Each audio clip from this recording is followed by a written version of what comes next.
তো তোমাদের হচ্ছে ইন্ট্রোডাকশন টু বিজনেস, যেটা হচ্ছে তোমাদের ইংলিশে দিতে হবে অনলি 7 কলেজ অ্যাকাউন্টিং ডিপার্টমেন্ট। বাকি আদার্স কোনো ডিপার্টমেন্ট যদি থেকে থাকো তাহলে লিভ নিতে পারো, কারণ বাকিরা বাংলায় দিতে পারবা। যারা ইংলিশে দিতে চাচ্ছ তারা, আর হচ্ছে অ্যাকাউন্টিং ডিপার্টমেন্ট 7 কলেজ, এদের হচ্ছে ইন্ট্রোডাকশন টু বিজনেস ইংলিশে দেয়া ম্যান্ডাটরি। ঠিক আছে, তোমাদের হচ্ছে ইন ইংলিশ কথাটা থাকবে, মানে ইংলিশেই তোমাদের দিতে হবে। আচ্ছা, তাহলে বলে দিয়েছি কারা ক্লাসটা করবা। তাহলে হচ্ছে অধ্যায় 1 পড়বো আমরা। এটা হচ্ছে ইন্ট্রোডাকশন টু বিজনেস বা ব্যবসায় পরিচিতি। চ্যাপ্টার 1-এ আমাদের বলেছে কি কিছু ইম্পর্টেন্ট প্রশ্ন আছে। এটার মূলত আমাদের চ্যাপ্টারটা হচ্ছে কনসেপ্ট অফ বিজনেস, এই অধ্যায়টার নাম যদি বলি, যে কনসেপ্ট অফ বিজনেস বা হচ্ছে যে ব্যবসার পরিচিতি।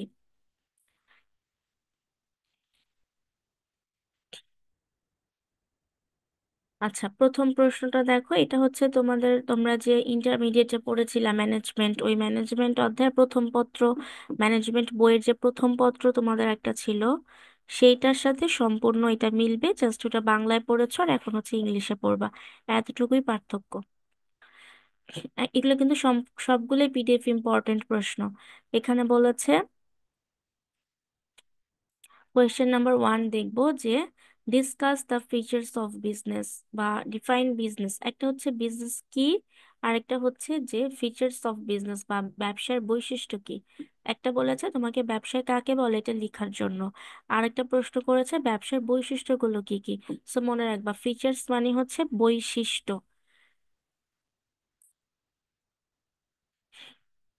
আচ্ছা, এখানে বলেছে, এখান থেকে যদি পড়ি, business is an institution organised and operated to provide goods and service in the society under the incentive of gain. বিষয়টা হচ্ছে যে মুনাফা অর্জনের উদ্দেশ্যে যে কোনো একটা ব্যবসায় পরিচালনা করাকে, যেমন মনে করো মুনাফা অর্জনের উদ্দেশ্যে কি করা হচ্ছে, পণ্যদ্রব্য বা সেবাসমূহকে ক্রয় বিক্রয় করা হচ্ছে বা বিক্রয় করা হচ্ছে। ঠিক আছে।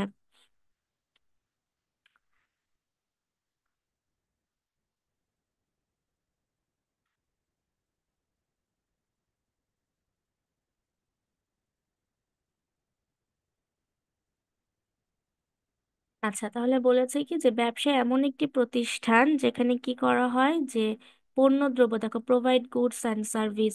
গুডস বলতে পণ্য আর সার্ভিস বলতে সেবা। যেখানে কি কি প্রোভাইড করা হয়, বিভিন্ন পণ্য এবং বিভিন্ন সেবা প্রোভাইড করা হয়। ঠিক আছে। আর ইনসেনটিভ কথাটার অর্থ হচ্ছে যে প্রণোদনা, আমরা যেটাকে প্রণোদনা বুঝি, বা হচ্ছে উদ্দেশ্য অর্জন করার জন্য বা মুনাফা অর্জন করার জন্য। গেইন মানে কি, অর্জন করা। ঠিক আছে, এখানে কিন্তু এই কথাটাই বলেছে। আরো সহজভাবে তোমরা বিজনেসের সংজ্ঞা দিতে পারো যে এটা হচ্ছে মুনাফা অর্জনের উদ্দেশ্যে যখন আমরা একটা বৈধ অর্থনৈতিক কার্যাবলী সম্পাদন করা হয়, ওইটাই হচ্ছে বিজনেস। যেমন এই যে এখানে কথাটা বলেছে, business is an economic activity. দেখো এখানে সুন্দর সংজ্ঞা আছে। এটা যেহেতু একজন রাইটারের সংজ্ঞা, যে কারণে হচ্ছে একটু কঠিন তোমাদের মনে হবে, বাট ইজি করে দিলে এভাবে হবে যে business is an economic activity, মানে বলেছে কি এটা একটা অর্থনৈতিক কার্যক্রম, ইকোনমিক। ঠিক আছে, অর্থনৈতিক কার্যক্রম। বলেছে এক্সচেঞ্জ ইনভলভস দ্য এক্সচেঞ্জ, মানে এটা কি কি সাথে জড়িত থাকবে, জড়িত থাকবে এক্সচেঞ্জ বলতে বিনিময় বুঝি। ঠিক আছে, বিনিময় করা বা ক্রয় বিক্রয় করাই হচ্ছে বিনিময় বা এক্সচেঞ্জ। পারচেস করা বা ক্রয় করা, সেল বলেছে, sale or production of goods and service, মানে কি তোমার তোমার যে প্রোডাক্ট বা তোমার যে পণ্য, গুডস বলতে পণ্য, সার্ভিস বলতে সেবা, তাহলে তোমার যে পণ্য আর সেবাটা আছে সেটাকে তুমি বিনিময় করবা, তারপরে হচ্ছে ক্রয় করবা, বিক্রয় করবা, উৎপাদন করবা, এইটার সাথে যে অর্থনৈতিক কার্যাবলীটা জড়িত সেটাকে আমরা কি বলবো, বিজনেস বলবো। আরেকটা বলেছে motive to earn profits and satisfy the needs of customer, মানে তোমার যে ভোক্তা বা তোমার যে ক্রেতা কাস্টমার, তাদের চাহিদা অনুযায়ী তোমাকে এই পণ্যগুলাকে বিনিময় করতে হবে, উৎপাদন করতে হবে, বিক্রয় করতে হবে এবং প্রফিট করা বা মুনাফা অর্জন করা। এটা হচ্ছে বিজনেসের সংজ্ঞা। এখান থেকে এই সংজ্ঞাটাই দিবা, এটা সুন্দর। ঠিক আছে, এটার মধ্যে সম্পূর্ণ সুন্দর করে সবকিছু বলে দেয়া আছে।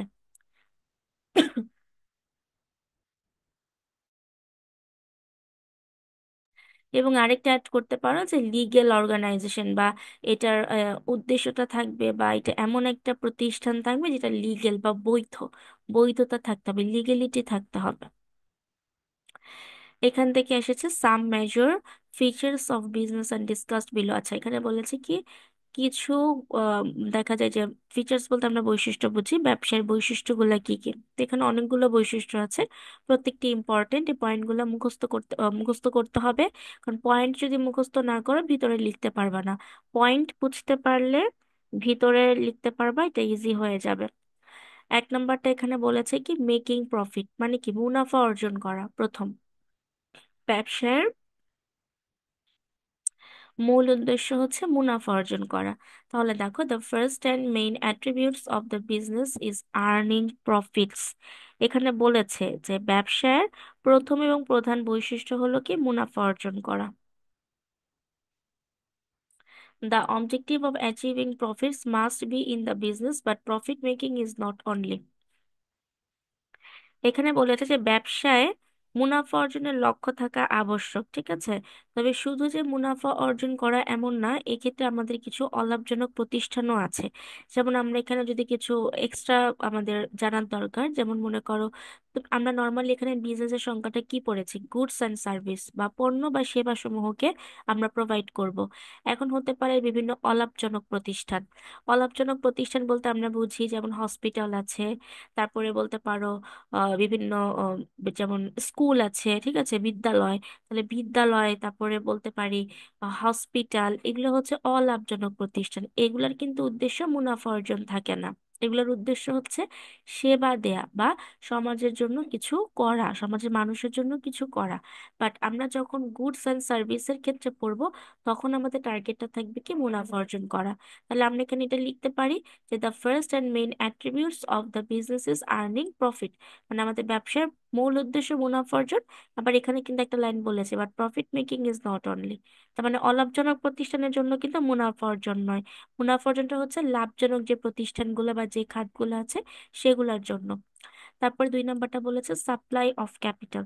সাপ্লাই অফ ক্যাপিটাল বলতে মূলধনের সংস্থান বা মূলধনের যোগান বলতে পারো, বা মূলধনের সরবরাহ বলতে পারো, একই কথা। প্রথমত ছিল তোমাকে মুনাফা অর্জন করতে হবে, পরে এসেছে তোমাকে মূলধনের যোগান দিতে হবে। যেমন এখানে বলেছে সাপ্লাই অফ ক্যাপিটালে business operations are not possible without the provision of the necessary minimum capital. ন্যূনতম মূলধন ছাড়া বা ন্যূনতম প্রয়োজনীয় মূলধন ছাড়া কখনোই তুমি একটা ব্যবসায় পরিচালনা করতে পারবা না।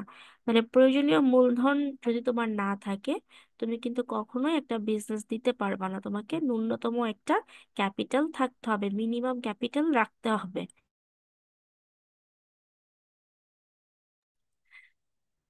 এখানে বলেছে capital can be supplied from other different sources, মানে বিভিন্ন আলাদা আলাদা অনেক উৎস আছে, বিভিন্ন উৎস থেকে আমরা মূলধনের যোগান করতে পারি।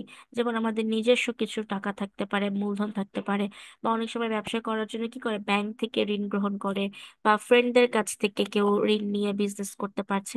সব ডিফারেন্ট সোর্স থাকবে বিজনেস করার, মূলধন সাপ্লাই করার বা ক্যাপিটাল সাপ্লাই করার। এটাই এখানে বলেছে। বলেছে it necessary to provide capital for the expansion of the organisation. এই কথাটার মানে হচ্ছে যে এই যে তোমাকে মূলধন যোগান করা, বা এই যে তুমি মূলধনটাকে সংগ্রহ করছো, সরবরাহ করছো, কেন করছো? এটার প্রয়োজনীয়তা হচ্ছে যেন তুমি তোমার বিজনেসটাকে বড় করতে পারো। যেখানে বলেছে সম্প্রসারণ, এক্সপানশন অফ দ্য অর্গানাইজেশন।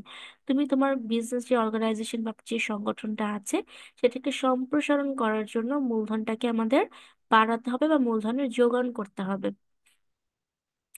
এখানে বলেছে development of sustainable resources. Sustainable resources বলতে আমরা বুঝি টেকসই সম্পদ, ঠিক আছে, টেকসই সম্পদের উন্নয়ন করা, বা আমরা বলতে পারি বিভিন্ন সম্পদের উন্নয়ন করা, এটা বললেও হবে। সাস্টেনেবল না দিয়ে তোমরা অ্যাসেট রিসোর্সেস দিতে পারো, বিভিন্ন সম্পদের, যেটাকে আমরা বলবো যে সম্পদটাকে আমরা উন্নয়ন করা, সম্পদের উন্নয়ন করা বা টেকসই সম্পদের উন্নয়ন করা। প্রত্যেকটা জিনিসের জন্য মূলধন লাগে। মেইনটেনেন্স, রক্ষণাবেক্ষণ করা। তাহলে তুমি দেখো, তুমি যখন একটা বিজনেস দিবা তোমার অবশ্যই ক্যাপিটাল লাগবে। এবং কেন ক্যাপিটাল লাগবে? তোমার অর্গানাইজেশনটাকে এক্সপ্যানশন করার জন্য লাগবে। তারপর তোমাকে ডেভেলপ করতে হবে অ্যাসেটকে, তারপর মেইনটেনেন্স করতে হবে। তো যাবতীয় যত কাজ আছে সবকিছু করার জন্য ক্যাপিটালের সাপ্লাইটা অনেক প্রয়োজনীয়, এটাই বলেছে। 3 নাম্বারটা আছে টেকিং ইনিশিয়েটিভস। এখানে বলতে আমরা বুঝি যে উদ্যোগ গ্রহণ। ঠিক আছে, ইনিশিয়েটিভস কথাটা হচ্ছে যে উদ্যোগ, আর টেকিং তো বুঝোই গ্রহণ করা, তাহলে উদ্যোগ গ্রহণ করা। এখানে আছে one or more entrepreneurs are required to create a business। বলেছে একজন বা একের অধিক অন্টারপ্রেনার্স কথাটা হচ্ছে উদ্যোক্তা। ঠিক আছে, বানানটা কিন্তু এখানে এন্টারপ্রেনার, বাট প্রনাউন্সিয়েশনটা হবে অন্টারপ্রেনার, এটা মনে রাখবে, এটা প্রনাউন্সিয়েশন অন্টারপ্রেনার। অন্টারপ্রেনার বলতে আমরা বুঝি উদ্যোক্তা। তাহলে একজন একটা ব্যবসা করার জন্য কি করতে হবে, এক বা একের অধিক উদ্যোক্তা প্রয়োজন একটা ব্যবসা সৃষ্টি করার জন্য। হতে পারে তুমি এক মালিকানা একটা বিজনেস করতে পারছো, বা তুমি অংশীদারি বিজনেস করতে পারছো যেখানে তোমার একের অধিক পার্টনারশিপ আছে। বলেছে উইদাউট দ্য অন্টারপ্রেনার্স, মানে এই উদ্যোক্তাদের ছাড়া business can not B established. Business বা ব্যবসায় কখনোই তুমি প্রতিষ্ঠা করতে পারবা না যতক্ষণ না পর্যন্ত তোমার উদ্যোক্তা হবে না, বা প্রয়োজনীয় উদ্যোক্তা গ্রহণ ছাড়া কখনোই ব্যবসায় স্থাপন করা যাবে না, বা এস্টাবলিশ করা যাবে না, প্রতিষ্ঠা করা যাবে না।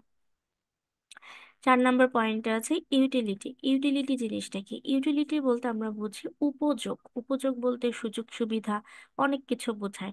এখন অনেক ধরনের ইউটিলিটিস আছে, ঠিক আছে, অনেক ধরনের ইউটিলিটিস থাকতে পারে।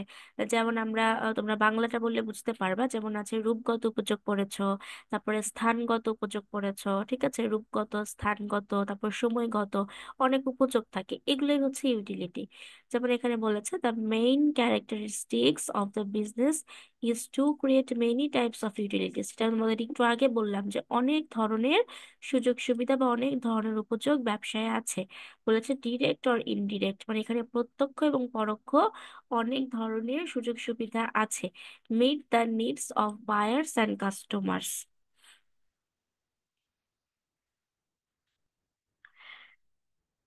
তাহলে দেখো এখানে বলেছে কি, তার মেইন ক্যারেক্টারিস্টিক্স বিজনেসের ক্রিয়েট করতে গেলে আমার অনেক ধরনের ইউটিলিটিস লাগবে বা আমার অনেক ধরনের উপযোগ লাগবে।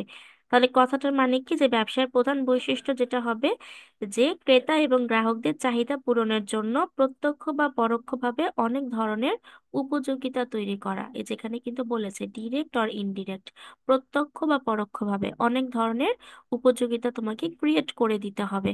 যেমন যেটা বললাম, রূপগত উপযোগ আছে, সময়গত আছে, স্থানগত আছে, যেটা পরিবহনের মাধ্যমে স্থানগত উপযোগ হচ্ছে, গুদামজাত কর যেটাকে আমরা ওয়্যার হাউস বলি, সেটার কারণে আমাদের সময়গত উপযোগ হচ্ছে। প্রত্যেকটি হচ্ছে আমাদের ইউটিলিটি। তো এগুলো ডিরেক্ট এবং ইনডিরেক্ট বা প্রত্যক্ষ পরোক্ষ দুইটাই হতে পারে বা হয়ে হয়ে থাকে। 5 নাম্বারটা আছে কি রিস্ক বা ঝুঁকি। এটা তো একদম সহজ, যে ব্যবসার সাথে কিন্তু ঝুঁকি জড়িত, ঝুঁকি ছাড়া কখনোই বিজনেস করা যাবে না। সাপোজ মনে করো তোমার একটা ব্যবসা আছে, তুমি 20,000 টাকা ইনভেস্ট করে একটা ব্যবসা প্রতিষ্ঠান দিয়েছো। বিষয়টা হচ্ছে তুমি 20,000 টাকা ইনভেস্ট করেছো, তুমি ড্রেস কিনেছো, তুমি বিজনেস করবা, সেল করবা। এখন তোমার এখানে রিস্কটা কোথায়, যে তোমার তো সেল নাও হতে পারে। তাহলে ক্যাপিটালটা তোমার কি হবে, রয়ে যাবে, লস হয়ে গেল। তুমি এই যে প্রোডাক্টটা কিনলা, পুরো লস, কি করবা? তাহলে সেই ক্ষেত্রে বলেছে কি রিস্ক নিয়েই বিজনেস করতে হয়, এই জন্য একটু রিসার্চের প্রয়োজন। যে তুমি যেখানে বিজনেস দিবা সেখানের মানুষ কোনটা পছন্দ করছে, বা কোনটার অভাব বোধ করছে, কোনটার প্রয়োজন বোধ করছে, সেই জিনিসগুলোকে তুমি সেই প্রোডাক্টগুলোকে তুমি বিজনেস হিসেবে রাখতে পারো। যে তুমি ওই প্রোডাক্টের বিজনেস করবা। সাপোজ ড্রেস হতে পারে, জুতা হতে পারে, মুদির দোকানের যে সাবান, আমরা সাবান শ্যাম্পু দেখি, এগুলো হতে পারে। যে কোনো কিছুই তুমি বিজনেস করতে পারো, বাট সেটার জন্য অবশ্যই তোমাকে রিস্ক বা ঝুঁকি নিতে হবে। তুমি যত বেশি ইনভেস্ট করবা তত বেশি তোমার ঝুঁকি বাড়বে, এবং তত বেশি তোমার মুনাফাও বাড়বে। 20,000 টাকা তুমি ইনভেস্ট করলে হয়তো তুমি 2,000 টাকা প্রফিট পাবা। যখন তুমি 50,000 টাকা ইনভেস্ট করবা, দেখা যাবে তুমি 5,000 টাকা প্রফিট পাচ্ছ। সেক্ষেত্রে তোমার রিস্কও বেশি, প্রফিটও বেশি, বাট আবার লসও হতে পারে। ঠিক আছে, সো রিস্কের কিন্তু এরকম অনেকগুলা যেমন অসুবিধা আছে তেমন সুবিধাও আছে। তাহলে দেখো এখানে বলেছে business and risk are related with each other. ঠিক আছে, যে ব্যবসা এবং ঝুঁকি একটি আরেকটির সাথে জড়িত। Every business organisation take risk. প্রত্যেকটা ব্যবসা প্রতিষ্ঠান কি করে, ঝুঁকি গ্রহণ করে। ফর অ্যাচিভিং প্রফিটস, যে কথাটা বলেছি, কেন ঝুঁকি গ্রহণ করে? এই মুনাফা অর্জন করার জন্য, by collecting the necessary resources, land, labour, capital and organisation. তাহলে এখানে বলেছে কি, যে বিভিন্ন রকমের আমাদের রিসোর্স, যে আমরা বলেছি রিসোর্স গুলা কি কি, ভূমি, শ্রম, মূলধন, সংগঠন, ঠিক আছে। এই যে ল্যান্ড, লেবার, তোমরা বাংলাটা তোমরা জানো যে ভূমি, শ্রম, মূলধন, সংগঠন, এগুলোর কথা আছে, যে ল্যান্ড, লেবার, ক্যাপিটাল, অর্গানাইজেশন। তো এই কথাটাই কিন্তু এখানে বলেছে যে প্রত্যেকটা অর্গানাইজেশনই তোমাকে রিস্ক নিতে হবে প্রফিট অর্জন করার জন্য। তারপর এখানে লাস্টের লাইনটা বলেছে, by predicting the taste and choice of the customer. ঠিক আছে, কাস্টমারের কথাটাও কিন্তু অবশ্যই আমার এখানে থাকবে। তাহলে দেখো বিষয়টা কি বলেছে, যে প্রতিটি ব্যবসায়িক প্রতিষ্ঠান মুনাফা অর্জনের জন্য ঝুঁকি তো গ্রহণ করবে অবশ্যই, এবং কি হয়েছে, এই যে গ্রাহকদের যে রুচি আছে, পছন্দ আছে, ঠিক আছে, এই প্রত্যেকটা জিনিসের জন্যই কি করা হয়, এই বিজনেসটা করা হয় এবং ঝুঁকি গ্রহণ করা হয়। তারপরে দেখো এখানে বলেছে, the institution may face losses of if prediction is wrong. এ দেখো ইনস্টিটিউশন মে ফেস লসেস, এই যেটাকে বলেছে যে লসও কিন্তু হতে পারে। আমাদের কিন্তু দুইটাই জানতে হবে, যে ভবিষ্যৎবাণী ভুল হলে প্রতিষ্ঠান ক্ষতির সম্মুখীন হতে পারে। ঠিক আছে, যদি প্রেডিকশনটা আমাদের রং হয় বা ভুল হয়, আমাদের ধারণা ভুল হয়, ভুলভাবে আমরা বিজনেসটা করে থাকি, সেক্ষেত্রে কি আমাদের লসও হতে পারে। So there are risk in every business, প্রত্যেকটা ব্যবসার ক্ষেত্রে কি থাকবে, ঝুঁকি জড়িত থাকবে, এটাই বলেছে। তোমার প্রেডিকশনটা যদি ভুল হয়, তাহলে তোমার লস হবে। এই জন্যই যে রিসার্চ করতে হবে, যেটা একটু আগে বলেছি, তোমাকে কাস্টমারদের চাহিদা বুঝতে হবে। এই যেখানে কিন্তু দেখো choice, test and choice of customer বলেছে, কাস্টমারদের তোমার পছন্দ বুঝতে হবে, তারা তারা কোনটা চাচ্ছে, কেমন পছন্দ করছে, এই জিনিসগুলো তোমাকে জানতে হবে, এটাই। তারপর এখানে আছে লিগেলিটি অ্যান্ড ভ্যালিডিটি, দেখো আইনগত বৈধ, লিগেল ভ্যালিডিটি, ঠিক আছে, আইনগত বৈধতা। Business must be lawful and legal, মানে কি, যে ব্যবসায় অবশ্যই বৈধ এবং বৈধ হতে হবে, এটা বলেছে, ব্যবসায় অবশ্যই বৈধতা থাকতে হবে।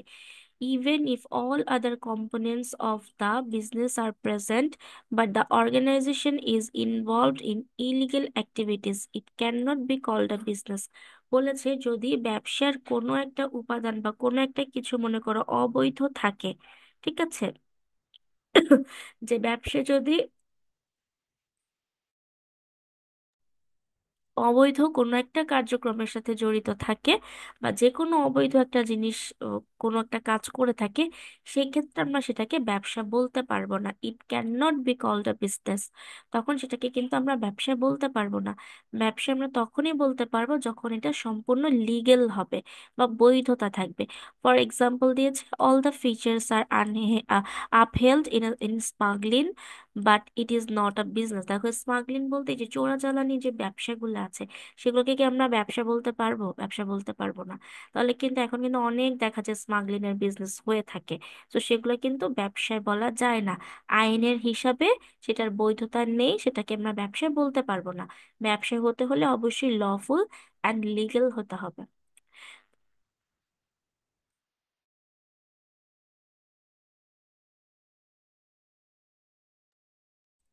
তারপর এখানে বলেছে ফ্লেক্সিবিলিটি। ফ্লেক্সিবিলিটি কথাটার অর্থ হচ্ছে নমনীয়তা। ঠিক আছে, নমনীয়তা বলেছে, হিউম্যান নিডস, প্রেফারেন্স, নিডস হচ্ছে প্রয়োজন বা ডিমান্ডস চাহিদা, প্রেফারেন্স রুচি, টেস্ট, ঠিক আছে, টেস্ট তো বুঝোই, যে রুচি, চাহিদা, পছন্দ, এগুলোই বুঝিয়েছে।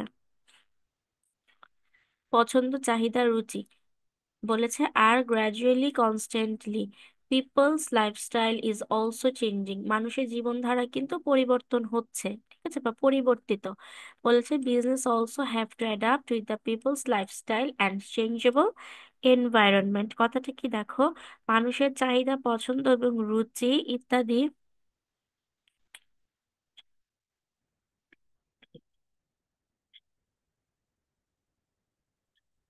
দেখো এখানে বলেছে যে মানুষের চাহিদা, পছন্দ, রুচি ধীরে ধীরে ক্রমাগত হয় বা এগুলো বৃদ্ধি পেতে থাকে, চেঞ্জ হতে থাকে। কারণ কি, কারণ মানুষের জীবনধারাও কিন্তু পরিবর্তিত হচ্ছে। ঠিক আছে, মানুষের লাইফস্টাইল পরিবর্তন হচ্ছে, যার কারণে কি মানুষের জীবনধারার সাথে পরিবর্তন হচ্ছে, পরিবেশ পরিবর্তন হচ্ছে। তো এই যে পরিবেশের সাথে খাপ খাইয়ে ব্যবসায়গুলা বা জীবনধারাকে কি করতে হয়, আরো উন্নত করতে হয়। তো এই কথাটা এখানে বলেছে যে ব্যবসায়গুলিকেও মানুষের জীবনধারা এবং পরিবর্তনশীল পরিবেশের সাথে খাপ খাইয়ে নিতে হয়। যে লাস্টের লাইনটার কথা কিন্তু এটা, business also have to adapt with the people's lifestyle and changeable environment, মানে খাপ খাইয়ে নিতে হয় কিসের সাথে, যে মানুষের জীবনধারার সাথে, পরিবেশের সাথে, এই কথাটাই বলেছে। তারপরে আছে ট্রানজেকশন অ্যাট মনিটারি ভ্যালিউ। দেখো, ট্রানজেকশন অ্যাট মনিটারি ভ্যালিউ, এটা হচ্ছে আর্থিক মূল্যে লেনদেন। বাংলা সহ জানবা, তাহলে ইজি মনে হবে। শুধু ইংলিশটা মনে করলে বা মুখস্থ করলে তোমাদের একটু টাফ লাগতে পারে। তো তোমরা কি করবা, সাথে সাথে বাংলা ট্রান্সলেটটাও করে ফেলবা, যেন বাংলাটাও তোমরা মনে রাখতে পারো।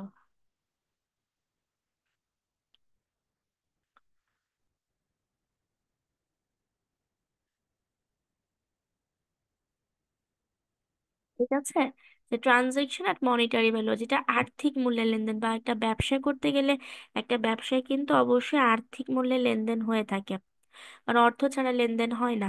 In the case of buying and selling goods in business, monetary value is determined. কথাটার মানে কি, যে ব্যবসায় পণ্য ক্রয় বিক্রয়ের ক্ষেত্রে আর্থিক মূল্য নির্ধারিত হয়। ডিটারমাইন্ড, নির্ধারিত হওয়া বা নির্ধারণ হওয়া। যে যখন তুমি একটা ব্যবসায় তুমি পণ্য, বিভিন্ন গুডস মানে হচ্ছে প্রোডাক্ট, পণ্য পণ্য তুমি যখন ক্রয় বিক্রয় করবা, তখন কি হবে, এই যে আর্থিক মূল্যটা একটা নির্ধারিত হয়। তোমার একটা মূল্য থাকে না, তুমি যখন যে প্রোডাক্টটা বিক্রয় করবা, অবশ্যই তো একটা মূল্য থাকবে, 100 টাকা, 200 টাকা, বা 2000 টাকা, 5000 টাকা, একটা প্রাইস রেট থাকবে। তারপরে বলেছে there was a purchase and selling of goods in exchange for goods in the primitive period which is currently invalid. দেখো, প্রিমিটিভ পিরিয়ড কথাটা হচ্ছে, প্রিমিটিভ মানে আদিমকাল, ঠিক আছে। এটা বলেছে আদিমকাল, আদিম যুগে পণ্য ক্রয় বিক্রয় ছিল। এটা বলেছে যে দেখো, এক্সচেঞ্জ ফর গুডস, পণ্য ক্রয় বিক্রয় আদিমকাল থেকেই ছিল। যেটা ছিল কি, এটা বলেছে কারেন্টলি ইনভ্যালিড, মানে দেখা যেত কি আদিমকালে বিভিন্ন ক্রয় বিক্রয় হতো, কিন্তু সেগুলার মতো কিন্তু এখনকার ক্রয় বিক্রয় হচ্ছে না, ঠিক আছে। যেমন আদিম যুগে মানুষ ক্রয় বিক্রয় করতো, দেখা যেত যে দিয়ে রৌপ্য বা বিভিন্ন কি বলে এটাকে, বার্টার সিস্টেম বলা হয়, একটা সিস্টেম আছে যে দ্রব্যের বিনিময়ে দ্রব্য। এখন কিন্তু সেটা হচ্ছে না, তাই না? এখন কিন্তু সেরকম নেই যে তুমি একটা দ্রব্য দিলা, তুমি আরেকটা দ্রব্য পেলা। এখন হচ্ছে অর্থের মূল্যে এটা লেনদেন, যেমন ট্রানজেকশন এট মনিটারি ভ্যালু, মানে আর্থিক মূল্য থাকতে হবে, তোমাকে অর্থ দিয়ে পণ্য পেতে হবে। বাট আদিমকালে কিন্তু এই জিনিসটা ছিল না। আদিমকালে কি ছিল, যে যখন একটা পণ্যের বিনিময়ে পণ্য পাওয়া যেত, যেটা এখন বর্তমান কালে সেটা অবৈধ, বা বর্তমান কালে সেটা ইনভ্যালিড। এখন কিন্তু এই সিস্টেমটা চালু নেই, বা এই প্রথাটা চালু নেই। এখন কি করতে হয়, এখন হচ্ছে অর্থ দিয়ে প্রোডাক্ট পেতে হয়। এটাই বলেছে ট্রানজেকশন এট মনিটারি ভ্যালিউ। এইগুলো 1 নম্বর প্রশ্নটা, ঠিক আছে। এটাতে কারো কোয়েশ্চেন থাকলে প্রশ্ন করতে পারো, আমি একটু আনমিউট করি তোমাদের। যে কোনো প্রশ্ন থাকলে প্রশ্ন করতে পারেন, তারপরে পরবর্তী কোয়েশ্চেনটাতে যাব। ম্যাম, আমাদের তো 4টা চ্যাপ্টার ইন করছে, তো বাকি চ্যাপ্টার গুলা থেকে কি কি পড়লে ভালো হবে বা কিভাবে ওটা কভার করতে পারবো ওটা নিয়ে না কিচ্ছু বুঝতেছি না। আচ্ছা, তোমাদের তো বিষয়টা হচ্ছে ইন্ট্রোডাকশন টু বিজনেস, তো আজকেই ক্লাস স্টার্ট হলো, ঠিক আছে, এতদিন তো হয়নি। তো ইন কোর্স পরীক্ষা তোমাদের যে ইটা আছে, কি বলে, যে যে চ্যাপ্টার গুলা দিয়েছে, সেটা আমাকে একটু ইনবক্সে পাঠিও, তো আমি দেখবো, ঠিক আছে। আচ্ছা ম্যাম। আর যদি রেকর্ডেড ক্লাস হয়তো আগের থাকতে পারে, আমি সে বিষয়ে স্যারের সাথে কথা বলবো, তাহলে তোমরা আগের রেকর্ডেড ক্লাসগুলোও দেখে এখন কভার করতে পারবা। আর কারো প্রশ্ন আছে?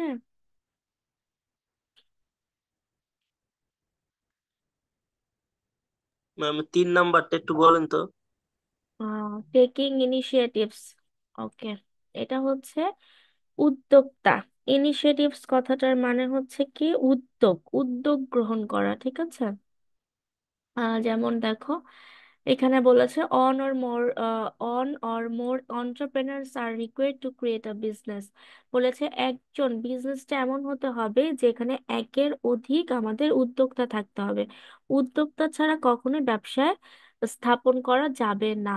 ঠিক আছে, প্রতিষ্ঠা করা যাবে না। যেমন তুমি যদি একজন ব্যবসা প্রতিষ্ঠাতা হও বা ব্যবসা প্রতিষ্ঠা করার চিন্তা থাকে, তাহলে তুমি একজন উদ্যোক্তা। এটাই বলেছে, উদ্যোগ গ্রহণ করা। তুমি উদ্যোগ গ্রহণ করেছো বা ইচ্ছা পোষণ করেছো, তুমি একটা ব্যবসায় দিবা। ঠিক আছে, বুঝতে পেরেছো? জি ম্যাম। আর কারো প্রশ্ন আছে? দেখো, 1 নাম্বার নিয়ে প্রশ্ন থাকলে প্রশ্ন করতে পারো।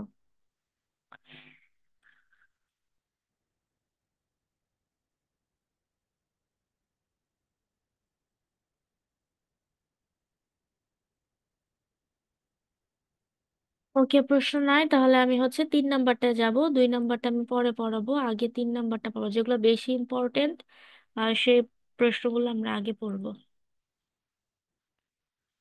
আর ক্লাসটা কিন্তু তোমরা জানুয়ারির যে গ্রুপ আছে সেই গ্রুপেই পাবা। ঠিক আছে, পিডিএফ ফাইল সহ জানুয়ারি গ্রুপেই পাবা।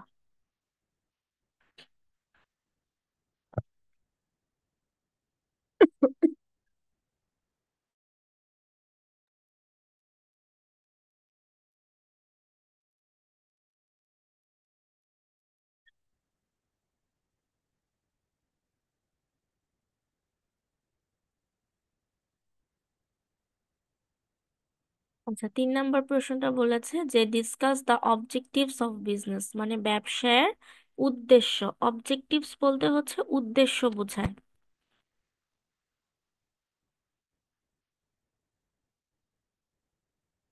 আচ্ছা, ইকোনমিক্স 10টা 30-এ। ওকে, আমার এখন এখানে 23 বাজে, 30-এর মধ্যে যতটুকু হয় ততটুকুই আমি শেষ করে দিব।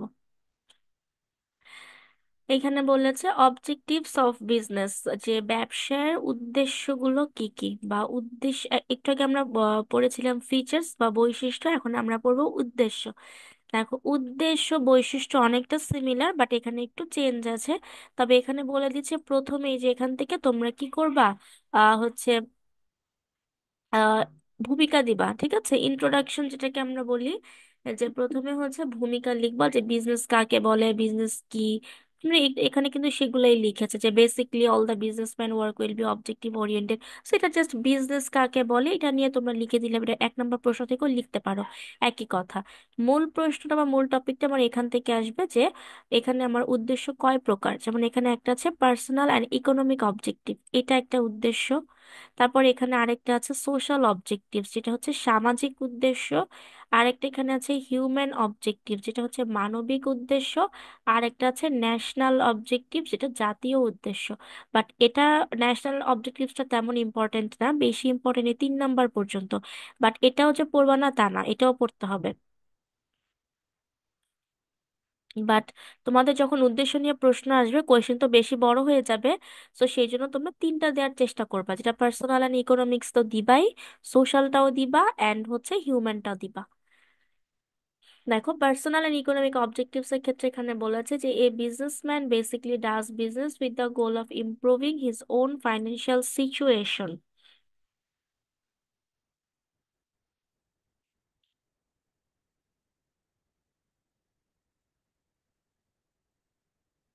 আচ্ছা, দেখো এখানে বলেছে কি a businessman basically does business with the গোল। দেখো, একজন ব্যবসায়ের টার্গেটটা বা ব্যবসায়ীদের যে টার্গেটটা থাকে, উদ্দেশ্যটা থাকে কি, আমরা একটু আগে পড়েছি, মুনাফা অর্জন করা, এটা কিন্তু উদ্দেশ্য থাকে। এবং বলেছে যে একজন ব্যবসায়ী মূলত তার নিজস্ব আর্থিক পরিস্থিতি উন্নয়নের জন্য কি করে, ব্যবসাটা করে থাকে। দেখো, ইমপ্রুভিং ওন ফাইন্যান্সিয়াল সিচুয়েশন কথাটার মানে কি, সে ব্যবসাটা কেন করে, তার আর্থিক যে সিচুয়েশন বা তার যে আর্থিক অবস্থাটা আছে, এটাকে উন্নয়ন করার জন্য সে কি করে থাকে, ব্যবসা করে থাকে, যেন তার প্রফিট অর্জন হয়। তার মানে প্রফিট অর্জন করার এই কথাটা কিন্তু আমরা সেমই ধরতে পারি। এখানে আমার প্রথম পয়েন্টটা বলেছে কি আর্নিং, আর্নিং প্রফিট। এটা একটু আগেও আমরা আলোচনা করেছি, যে কিভাবে আমরা প্রফিট অর্জন করতে পারবো। আর্নিং প্রফিট বলতে ব্যবসা করলেই কিন্তু আমরা মুনাফা অর্জন করব। তো এখানে বলেছে the primary and the main purpose of the business is to achieve profit. দেখো, প্রাথমিক এবং মূল উদ্দেশ্য কোনটা, যে মুনাফা অর্জন করা। এটা একটু আগে পড়েছে, এটা আমাদের এখন না পড়লেও হবে। সেটা প্রথমে মনে হয় আমি এটা আলোচনা করেছি, আমি একটু চেক দিয়ে আসি। এই যে মেকিং প্রফিট, ঠিক আছে, মেকিং প্রফিট আর আর্নিং প্রফিট সেম কথা। মনে করো এখানে আবার আরেকটু সংজ্ঞাটা একটু চেঞ্জ করে লেখা আছে। আমি বলবো এত সংজ্ঞা না পড়ে ওই যে তোমরা আর্নিং মেকিং প্রফিট পড়েছো ওইখান থেকে দিয়ে দিবা, হয়ে যাবে। আবার ডাবল করে একই টপিকস এর উপরে বারবার পড়তে হবে না, ঠিক আছে।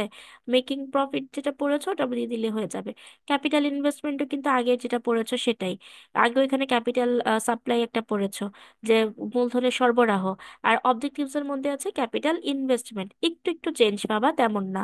যেমন ক্যাপিটাল ইনভেস্টমেন্ট বলতে আমরা মূলধনটাকে বিনিয়োগ করব কিভাবে সেটা বলেছে, মূলধন বিনিয়োগ করা। তাহলে দেখো, profitable investment of capital is one of the major economic objectives.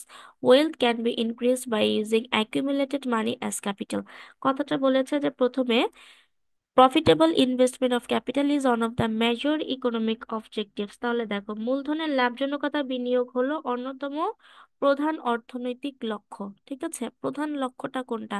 এটা হচ্ছে এই যে মূলধনের লাভজনকতা বিনিয়োগ করা। তুমি লাভজনক একটা খাতে মূলধন বিনিয়োগ করবে, এটা তোমাকে আগে থেকে টার্গেট করতে হবে, বা তোমাকে বের করতে হবে যে তুমি কোন খাতে মূলধন বিনিয়োগ করলে তোমার প্রফিট হবে, এটাই এখানে বলেছে। মূলধনের লাভজনকতা বিনিয়োগটাই হচ্ছে কি অর্থনৈতিক উদ্দেশ্য।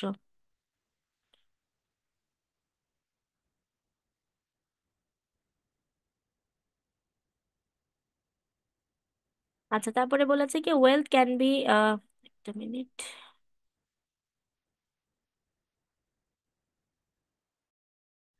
Wealth can be increased by using accumulated money as capital. দেখে অ্যাকুমুলেটেড কথাটার অর্থ কি সঞ্চিত বা জমা। তোমার কাছে যে জিনিসটা সঞ্চিত থাকবে বা যে সম্পদটা তোমার কাছে জমা থাকবে, সে জমাকৃত অর্থ, অর্থ না, জমাকৃত সম্পদের কথা বলেছে, যে জমাকৃত অর্থকে মূলধন হিসেবে ব্যবহার করে তুমি সম্পদকে বৃদ্ধি করতে পারো। এই যে ওয়েলথ ক্যান বি ইনক্রিজড, তুমি সম্পদ কিভাবে বাড়াতে পারো? তুমি যখন তোমার সঞ্চিত মূলধনকে কাজে লাগাবা, ঠিক আছে, তখন। 3 নম্বর পয়েন্টটা বলেছে production of goods and service. দেখো, production of goods and service, এটার মানে কিন্তু আমরা বুঝতে পারছি যে গুডস বলতে কি পণ্য, আর সার্ভিস হচ্ছে সেবা। তাহলে আমরা কিভাবে পণ্য এবং সেবার উন্নয়ন করব, উন্নয়ন না সরি, প্রোডাকশন হচ্ছে আমরা কিভাবে তৈরি করব। প্রোডাকশন বলতে তৈরি করাকে বোঝায়, নতুন করে তৈরি করা। তাহলে এখানে বলেছে কি one of the most important economic objectives of business is to produce such goods and service that can be utilized to meet the different needs of people। দেখো, অনেক বড় একটা লাইন, ভেঙে ভেঙে তোমাদের অর্থগুলা পড়তে হবে। যে ব্যবসার মূল উদ্দেশ্যটা কি, আমরা কিন্তু এটাকে মূল উদ্দেশ্য মুনাফা অর্জন পড়েছি, এবং ব্যবসার অন্যতম গুরুত্বপূর্ণ আরেকটা উদ্দেশ্য আছে বা আরেকটা লক্ষ্য আছে, যেটা হচ্ছে কি পণ্য এবং সেবাকে উৎপাদন করা। কেন উৎপাদন করবা? কারণ মানুষের চাহিদা যেন তুমি পূরণ করতে পারো।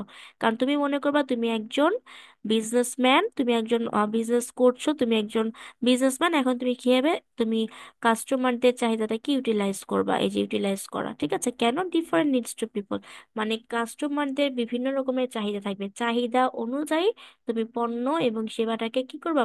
প্রডিউস করবা বা উৎপাদন করবা, এটাই এখানে বলেছে। The business produces a variety of products and services for own prosperity and for the physical and mental satisfaction of the people. দেখো, বলেছে ব্যবসায় নিজস্ব সমৃদ্ধির জন্য এবং মানুষের শারীরিক এবং মানসিক তৃপ্তির জন্য বিভিন্ন রকম মানুষ পণ্য এবং সেবা কি করে? উৎপাদন করে থাকে। এক কথায় তুমি তোমার কাস্টমারদের দিক থেকে বিবেচনা করে তাদের প্রয়োজনকে প্রায়োরিটি দিয়ে, তারা কোনটা পছন্দ করছে, তাদের কোনটা অভাব বোধ করছে, সেটার উপরে রিসার্চ করে তুমি তাদের কি করবা? একটা প্রয়োজন পূরণ করার জন্য পণ্য উৎপাদন করবা। এটাই হচ্ছে এটা সামারিটা। তারপর এখানে আছে ইউটিলাইজেশন অফ ন্যাচারাল রিসোর্স। দেখো, প্রাকৃতিক সম্পদের সৎ ব্যবহার, আমরা এটাকে বলতে পারি যে প্রাকৃতিক সম্পদকে আমরা কিভাবে কাজে লাগাবো বা কিভাবে ব্যবহার করব। ঠিক আছে, প্রাকৃতিক সম্পদ, প্রাকৃতিক সম্পদ বলতে দেখা যায় যে, আচ্ছা তোমাদের মনে হয় আরেকটা ক্লাস আছে না? আচ্ছা, তাহলে আজকে তোমাদের এ পর্যন্তই থাক, যেহেতু 31 বেজে গেছে। ক্লোজ করে দিচ্ছি। নেক্সট হচ্ছে তোমাদের বাকিটা আমি বুঝিয়ে দিব। ওকে, ঠিক আছে, তাহলে আজকে এ পর্যন্তই। হ্যাঁ, এতটুকু পড়ো বাসায় ভালো করে, আর যদি কোনো প্রশ্ন থাকে তাহলে আমি নেক্সট ক্লাসে প্রশ্ন নিব। এটা আমি কমপ্লিট করতে পারি, নেক্সট ক্লাসে কমপ্লিট করে দিব। ভালো থাকো সবাই, আজকে এ পর্যন্তই। আল্লাহ হাফেজ।